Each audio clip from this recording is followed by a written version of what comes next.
আসসালামু আলাইকুম তো দর্শক, আজকে একটা খুবই দুঃখজনক ঘটনা ঘটে গেছে। ঘটনাটা হইল গিয়া যে আজকে সকালে একটা মহিলা আসছিল কিছু গোস্ত নেওয়ার লাগে। তো আসছে, প্রথম দাঁড়াইছে বাড়ির মধ্যে, উড়িয়া গেটের মধ্যে। তো আমি বুঝে লেছি যে বিকে বেরিয়েছে। আমি গিয়ে তাড়াতাড়ি চাল দিয়ে গিয়ে চাল দিয়েছি। পর বলতেছে, না বাবা চাল না তো গোস্ত।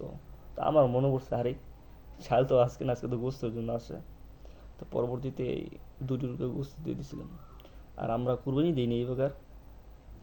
একটু সমস্যা হয়েছে বড় ভাইয়ের সাথে, ছোট ভাইয়ের সাথে, যে বিদেশ আর কি। তো তারপরে মনে করেন যে দুডুলকা দিছি, কারণ খালি হাতে তো ফিরানো যাব না। তো ওইটা আর কি। পরবর্তীতে ওনার সাথে কিছু কথা বলতেছিলাম, কথা বলতে বলতে বলতে বলতে একটা সমস্যা একটা জায়গায় একটা কথা উঠতে আছে। আমি বলছিলাম যে ওনাদের সামাজিক গোস্ত কি এরকম পায় বা কি দেওয়া হয় কিনা, ওই দিকে সামাজিক সিস্টেম কিনা গোস্ত। পরে বলতেছে, বাবা আপনার তো সামাজিক গোস্ত থাকে না। আমি কি লিগা? কই 1300 করে টাকা নেয় বছরে, আমি তো দিতে পারি না, দিকে আমার নানা কাটে বলছে। আমার এত খারাপ লাগছে। পরে আমি বলছি, কী বলেন এগুলা?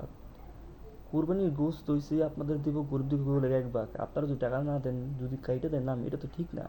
এই কথা বলার সাথে সাথে একবার মহিলাটা কান্না করে দিচ্ছে। আর এই কান্না করে দেওয়ার পর আমি সহ্য করতে পারিনি ওই মহিলাটার কান্নাটা। আমার বাড়িতে কিছু টাকা ছিল, আমি কি ডরে খুললাম মানে থেকে কিছু টাকা এনে তারপর ওই মহিলাটাকে দিচ্ছে যে নেন আপনি রাখেন। মানে বর্তমান সময় কীরকম হয়ে গেছে, কুরবানি গোস্তটা কুরবানি করা যেন একটা শো অফ। ঠিক আছে, সামাজিকভাবে দিব, ঠিক আছে সামাজিক হইতে, কিন্তু সামাজিকভাবে দিব, যারা কুরবানি দিচ্ছে তারা কুরবানির মাংস পাইব না, ওইরকম সিস্টেম হইলে তাহলে ঠিক আছে।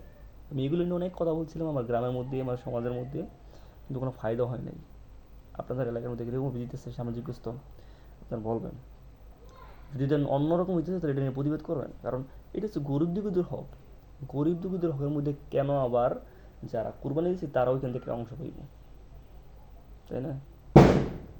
তো সবাই ভালো থাকবেন, সুস্থ থাকবেন, দেখা হবে নেক্সট কোনো ভিডিওতে। চ্যানেলটি সাবস্ক্রাইব করে আমার পাশে থাকবেন। আল্লাহ হাফেজ।